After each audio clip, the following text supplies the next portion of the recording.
Hello dear learners, let us continue the discussion on the process-based perspectives on motivation. In the previous session, I talked about equity theory of motivation. Let's continue the discussion on equity theory. I have explained in the previous session that people can have perceptions of equity and inequity depending upon their perception of fair treatment being followed in comparison when they evaluate their performance outcomes and in ratio of the inputs with the others, they can experience equity and inequity, and that's what we have seen can be from procedural justice and distributive justice. Perception of justice can lead to unfair treatment in the organization. Now, let's say if people experience inequity or equity, what are the responses? So, when people they experience inequity, how they will respond? So, if they feel that their efforts output in relation to their inputs are different in terms of lesser evaluated in terms of others output and the inputs, then they are actually experiencing inequity. Now what happen is, in this case what they can do is person can alter their inputs, putting in more efforts, right, and then person altering their outcomes, enhance their performance to see whether they can come up to the level of performance, right. So you alter inputs, you alter outcomes. Inputs I am talking about efforts you put in to lead to towards the outcomes, right. Or sometime there is also a requirement of changing the perception with respect to outcomes. Cognitively change perception. Maybe you are thinking that you are not performing really well, or you are not putting in efforts, or otherwise you try to think about it cognitively, change the perception. Maybe you are not thinking in a correct way. One of the very most obvious response is leave the field situation. Person changing the object of his comparison. Maybe you are comparing your outputs and inputs with the other comparison which is not a good comparison, or they should not be an appropriate comparison. You should always compare your output and inputs with the like people who are working in your organization. Depending upon your skill set and experience, you always compare with them who are more closer to your kind of work that you are doing, so that you can have that kind of real perception about whether you experience inequity or equity. So sometimes what happens is, if you are picking up somebody who is more experienced, more skillful, and their outcomes are more, and you feel that you are experiencing inequity, doesn't make any sense. So you pick up somebody who is more comparable, right. So these are some of the responses to the case of inequity. But if it is equity, when it is equity, you are experiencing equity, what you have to do is simply you have to maintain your current situation and continue to put in efforts which are required, right. So whenever people experiencing either inequity or equity, they will respond by changing their inputs, outputs, thinking about their inputs and outputs, changing them cognitively, changing the comparison or changing the field. Or if they are experiencing equity, they just continue to work in that particular situation and continue to improve their performance and derive motivation. Now you see that this particular aspect we are talking about, what we said, that the explanation of motivated behavior is on processes.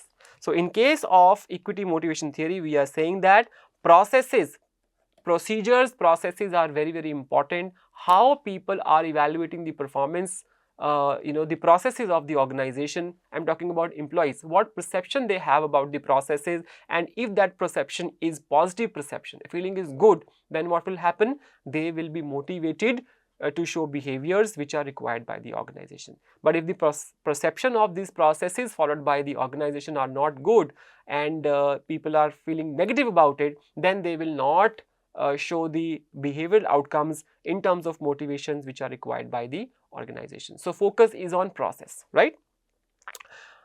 Next we have expectancy theory of motivation by Victor Vroom.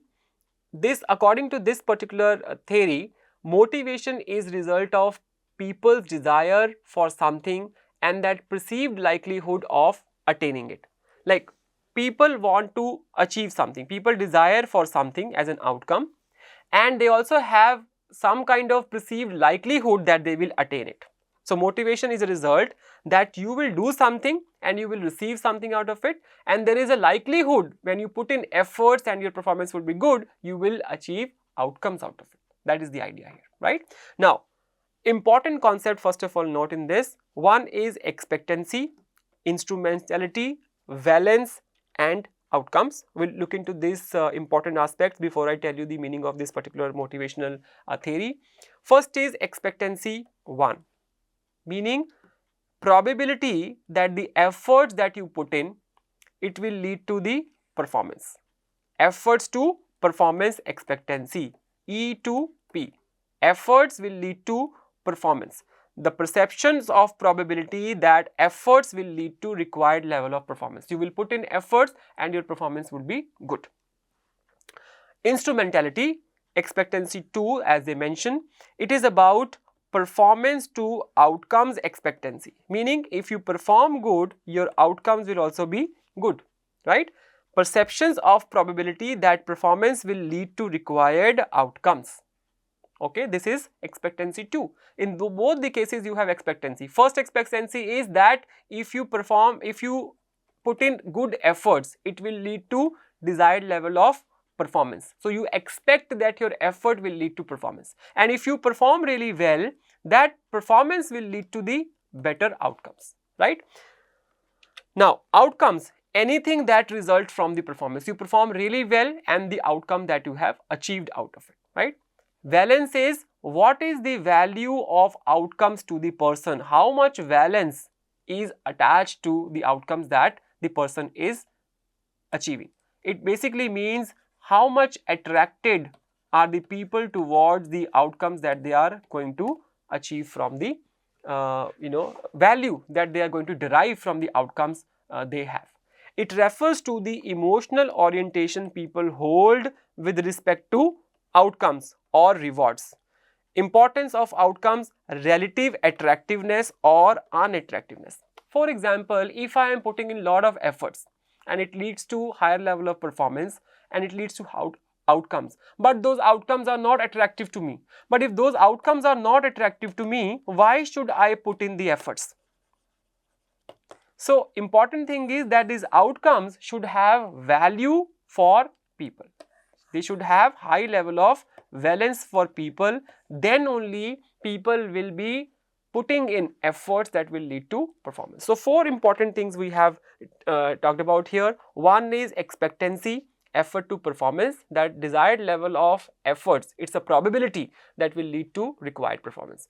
Instrumentality, the performance will lead to the outcomes, is again a perception of probability, right? So, probability is like 0 to 1, if it is 0 probability and 1 probability, in between what is the probability? Then if it is around 0, we will say that the probability is less, efforts will not lead to performance. If it is towards 1, we can say that efforts can lead to performance. Then we have outcomes and valence. Now, motivational force, if somebody will be motivated to do work or not, motivated for doing something, it is a function of expectancy into instrumentality and valence. Valence of the outcomes, value of the outcome. Now, look at this function, we will just derive it from expectancy. You see, expectancy 1. What is expectancy 1? Expectancy 1 is efforts to performance expectancy. Expectancy 2 here is performance to outcome expectancy, and into the valence mean the value that is people attaching to the outcomes, right? Now, E to P is efforts to performance expectancy, P to O is performance to outcome expectancy, V is valence of outcome, mean attractiveness, value, attractiveness or non-attractiveness towards the outcome. Okay, so motivational force is a function of expectancy into instrumentality into valence. Now, sometimes what happen is this, according to expectancy theory, some of the outcomes that you are going to have, they will have positive outcomes and there will be some negative outcomes. There could be some kind of outcome which are positive, there could be some outcomes which are negative. It is always there, right? It is whenever you indulge into some kind of efforts, it will lead to some kind of positive and some kind of negatives. But till the time positive outcomes are more than the negative outcomes, it will continue to motivate people to perform, right? For example, let's say people who are working very hard in the organization, and they are, rising up in the career. They are getting a lot of growth in the career. They are putting in a lot of efforts. So this outcome of growth is very, very important to them, and they see a lot of value and attach a lot of values to this thing. So they grow in their careers. The outcome is very, very positive, and they have a lot of value. And this is very positive about it, right? Their salary is more, people recognize them for their efforts, they are reputed in the organization, they are doing some kind of work which is challenging work, meaningful work contributions. All these are the positive outcomes which are related. But when people move higher in the career ladder, what happens is there are also something kind of work-life balance issues, right? They have to put in more efforts in the work, lesser for their personal life, which can be a negative kind of outcome for people. So there will be some kind, there would be stress also, stress, fatigue also would be there. That's also is the outcome which are attached to it. But I'm saying that though there are positive and negative outcomes, if positive outcomes are more than the negative outcomes, then we'll say that this force is continue to motivate people. But if negative outcomes are more than the positive outcomes, what will happen? The motivation force goes down. Because see, value we're talking about of the outcome. If I'm seeing that the benefits I am getting out of this performance outcome are lesser than what kind of the disadvantages I have to face because of indulging into the efforts and performance, why should I go into this, right? So motivational force is something which is important in this case, right? So according to this particular theory, expectancy theory of motivation, the motivated behavior is an outcome of what people expect from the outcomes, and those outcomes, they have important value for these people, and people also have a perception that these kind of outcome efforts will lead to performance, and performance will lead to outcomes, and they have more likelihood to attain those kind of outcomes, right? So both focus on the process of instrumentality, process of expectancy, and the kind of outcomes that the people are going to attain from it, right? So two process theory we have discussed so far. One is equity theory of motivation, then we have expectancy theory of motivation, right? Now we will stop here for discussing some of the cases before we move ahead with the goal setting theory and social learning theory based perspective, right?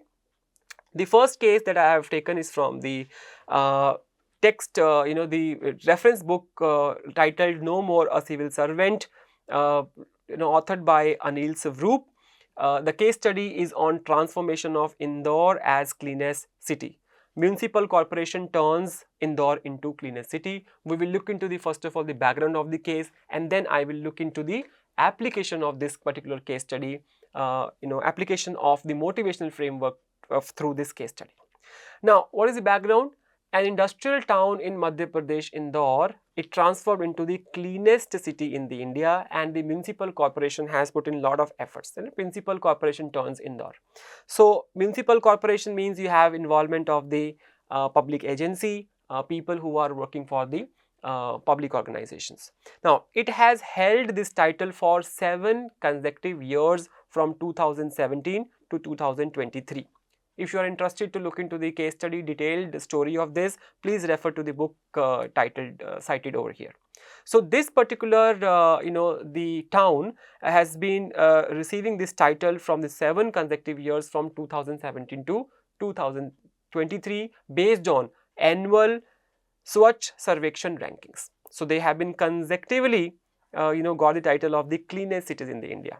Now this sustained success, it has actually resulted from overcoming significant challenges through strategic motivation and innovative waste management practices. So a lot of activities have been done by the people who were involved in the process, right? So because of this particular thing, they have attained immense success because they have overcome significant challenges by doing something on strategic motivation and finding out the innovative ways of managing the waste products.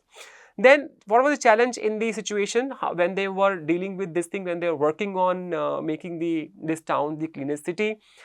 Insufficient knowledge and staff motivation among the residents and the staff. Now you see, when you are really wanted to bring in a project which has a larger impact and you need involvement of the people, you need support from the resident. Without their support, you won't be able to do something which is a broad project, very challenging project. Cleanest city.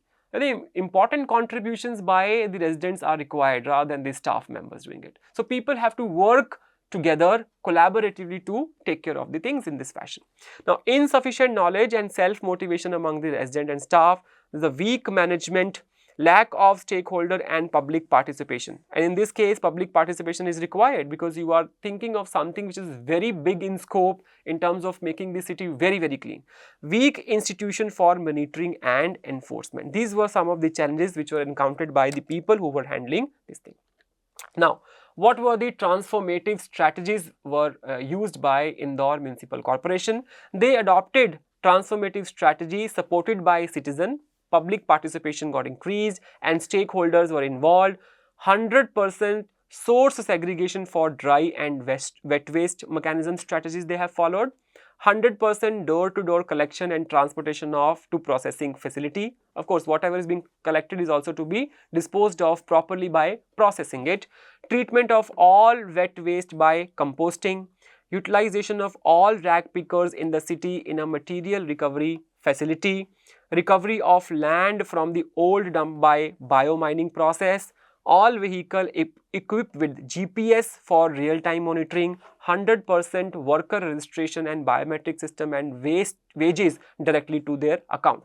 Now, you see that these are some of the things which are being done to achieve the goal. Goal is of achieving the rank of the cleanest city in the India. Now, let's look into the application of motivational theory, starting from Herzberg two-factor. So, in case of Herzberg, we talked about motivators and hygiene factors. Motivators, source of job satisfaction. Hygiene factors, source of job dissatisfaction. Now, in case of this transformation in the city, if you look at the achievement as a motivator, what is the achievement that people are getting out of it? What is the awareness of them? Recognition as the cleanest city provided a sense of accomplishment. Internally motivation, that the outcome that they are going to achieve out of it, it will lead to higher level of satisfaction among the people and they want to contribute their efforts towards it, right? They will get recognition, continuous awards and acknowledgement, boosted morale. So, the way they were being recognized by getting the awards from the various agencies, it has actually boosted the morale of the people to continue to put in efforts. Now, you see that in this case, we are saying that these are the factors which are coming from the work itself, right? Not from the external incentives and rewards are there. There are hygiene factors also, but herein people were receiving much more motivation from the work itself. The kind of contribution they are going to make, right? The kind of recognition that they are going to get out of it. Work itself, engaging and impactful work motivated employees. Right, the kind of strategies, transformative strategies they are following, the kind of process change they are building in, ultimately it led to a lot of impactful work, engagement in impactful work, which actually motivated these employees. Then there is responsibility, decentralized task, empowered workers and stakeholders. So, responsibility is also a kind of factor which is leading to job satisfaction. So, in this case what is happening is decentralized task, more authority given, it empowered workers and stakeholders. So, these are the factors which are coming, which are showing the application of Herzberg two-factor theory in the case of transformation of Indore city. Hygiene factors, working condition improved through modern equipment and systems. Fine, we talked about these factors which are beyond your control. Somebody has to take care of some of the processes. See, hygiene factors are important. You cannot work on motivated factors until unless hygiene factors are taken care of, right? But hygiene factors will only prevent job dissatisfaction. To motivate people, you have to work on motivators. So, working condition improved through modern equipment and systems. Salary, timely and direct payments enhance job satisfaction. Supervision, effective leadership from commissioners like Manish Singh and Ashish Singh. Policies, clear policies ensure consistency and fairness. If you also look at the expectancy theory of motivation for that matter, clear policies ensure consistency and fairness. It also has some application in that particular theory also, right? So, you see some of the application of these theories into the existence of how processes in the public sector organizations are devised to motivate people to engage in the behaviors which are required. Maslow's need hierarchy theory, if you look at fair wages and safe working conditions, the processes of waste management, how they were doing it, very safe.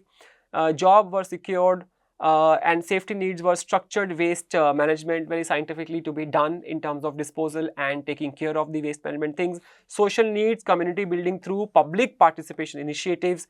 Self-esteem needs, public recognition and awards. Self-actualization, empowerment through training and meaningful work. So again, the application of Maslow's theory into the understanding of the case that we have just had, right? I'm not saying it is going to be all motivational frameworks will be related. We are just trying to see how is the applicability of this theory there in the case study, right? Then let's look into the Vroom's expectancy theory and relate it to the case study. In terms of expectancy, education and training increased belief in the success of efforts. So more education, you see that people were not much aware about things. So if you give them education and training, they will have a probability that the efforts will lead to performance. That's what we are saying in expectancy theory. So education and training increase the belief in the success of the efforts. You have to make people aware about the things. Instrumentality, process-wise, clean, clear link between efforts and positive outcomes. The performance and outcomes will be related. High value associated with the outcomes such as public recognition and a cleaner environment. Getting the status as a cleanest city of the cleanest city in the country, it itself is a very high valued outcome that people will look for, right? And especially when their outcomes are linked to the kind of affiliation they will get after achieving that particular goal they will achieve out of it, right? So there is an application of expectancy theory also in the case. Another case study we look into a case study on water conservation. Water conservation initiative by an IAS officer, Mayur Dikshit. Again, the story has been taken from the reference of No More a Civil Servant authored by Anil Savroop. Let's look into what is the contribution by this IAS officer. Background of the case is the government of India has started a campaign called as Catch the Rain, where it falls, and prioritize and promote water conservation activities in order to address the critical issue of rainwater harvesting, right?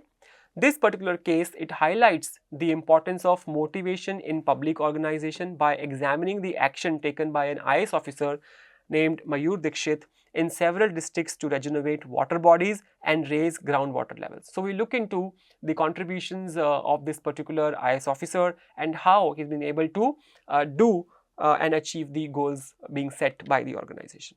Now, what are the initiatives and challenges look into this? First is about Almora district in Uttarakhand. Mr. Dikshit initiated the regeneration of the river Kosi, the lifeline of Almora and adjoining towns. The campaign involved extensive community participation, including village representatives, self-help groups, schools, NGOs, armed forces and local youth and women groups. So you see that when the public participation, when the involvement is required, you need to involve people because of the campaign which has the broader scope, right? Like in the case of Indore Clean City project, we have seen that broader projects will always require that you involve the public in the various programs, in the processes, so that the success is guaranteed. What were the challenges? Challenges were that there was insufficient knowledge and self-motivation amongst the residents, as in the case of Indore city project. Need for efficient monitoring and proper fund utilization, raising groundwater levels to recharge the river. Now, even if having these challenges, they overcame these challenges, and the outcomes that they received from this project was millions of plants were planted and numerous trenches and structures created, increased water flow in river Kosi. Finally, what outcome they received is recognition through National Water Award and Limca Book Reward for planting a large number of trees in one particular day, right? So these are the outcomes which will have always high level of valence attached to the sentiments, emotional sentiments of the people. They will always value this thing because it is giving them much more recognition and hence affiliation for the efforts there, right?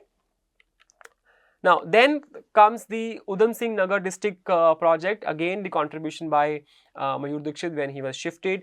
Upon transferring to Udham Singh Nagar, Mayur focused on regenerating village ponds to recharge the groundwater table, crucial for the water intensive agriculture in Terai region. Challenges: convincing farmers and villages to relinquish encroached land. See, whatever land was encroached by the farmers and villagers, they were convinced to relinquish this, and pollution and garbage dumping in the village ponds were happening. Inadequate labor rates and excessive groundwater extraction through tube wells. People have these tube wells where they were extracting the groundwater, extraction was happening excessively, because of which the groundwater table was going, levels were going down. Now, what strategies they have followed and outcomes they have received is cleaned and restored ponds now filled with rainwater, motivating the community, because these people would need it, because water intensive agriculture, you see, they would need this kind of water, right? This resource is required, so it motivates the community because the ponds were restored with the rainwater. Enhanced groundwater levels supporting sustainable agriculture. So these are the outcomes that they have achieved from this by initiative taken by Mr. Dikshit here. Then third is Uttarkashi district, Uttarakhand. In Uttarkashi, Mayur launched mission Indravati to regenerate the Indravati river, a major tributary to Ganga, addressing issues of erratic rainfall, urbanization and soil erosion. What were the challenges? Because of this happening, there is a decreased discharge in the stream due to the environmental changes. Their flow was not good, need for community engagement and effective implementation. Outcomes: initial progress in 10 villages and forest area they have received as outcome, increased community involvement and sustainable water management practices. I will suggest learners to go into the story and look for the details of what extensively they have done in order to motivate the community, by showing them and making them aware about how outcomes, what kind of outcomes they will receive, and the desired level of motivation which was required to lead to the outcomes there, right? So you have to ensure that participation is happening, people are involved, find out the ways with which you can do that. So one of the ways with which you can do is show them the outcomes, how the outcomes will look like. So if they look value in the outcomes, they will definitely direct their behavior, motivated to show those kind of behaviors and actions. Now, in case of application of Room's expectancy, you see that expectancy, training and education increase belief in success of efforts. There was clear link between efforts and positive outcomes. As we have already talked about this. Higher value associated with outcomes such as public recognition and improved water resources. So outcomes that they are going to get out of it, they are of high value. So some kind of you see the application of this particular theory in the context here, right? Look at the Mackland's theory needs application into this. Need for achievement. If you look at this IS officer's the need pattern in terms of the kind of actions he has taken, there is some kind of indications we can get from this thing, and I have kind of pushed from the reading of this case study in this particular book. Mr. Dikshit, he exhibited high need for achievement. You see that multiple projects, from one project to another project, and achieving success in everything. It shows high need for achievement by doing what? By setting challenging goals such as regenerating rivers and ponds and working diligently to accomplish these goals, right? So what happens is, when we say people have a high need for achievement, what they will do is they have high levels of involvement, and they want to pick up the projects, take up the project and prove their worth by attaining success in all those projects, right? The recognition and the awards received for these efforts further fueled his needs. So they derived their the motivation from the recognition and the rewards that they are going to get out of the efforts, and also how these people are accomplishing their goals. Need for affiliation. His approach emphasized community participation and collaboration with various groups. So you need support of people. You want people to affiliate you, such as village representative, self-help groups, NGOs and local youth. So you connect with them. You get a lot of affiliation with these people. These fostered a sense of belonging and community spirit, crucial for the success of initiatives. So because without the involvement of people, you won't be able to attain success that you want to, you have set as goals. And remember, these people who are having high need for achievement, they then mobilize resources around them to get it done. So need for affiliation is another important thing which can be which is seen in the case of the IAS officer Mayur Dixit. The need for power for good. Mayur's leadership and ability to mobilize resources and people to achieve water conservation goals also demonstrate a high need for power, right? So your high need for achievement can also be lead to a high need for power. You need resources, right? And then you want to mobilize resources. Gaining resources doesn't mean that you will use negative use of power. It is positive in the sense that you have resources and you want to put these resources to good use for the betterment of the society. So we will continue discussing more case study in the next session, and we will conclude the session with goal setting theory and the social learning in the organizations.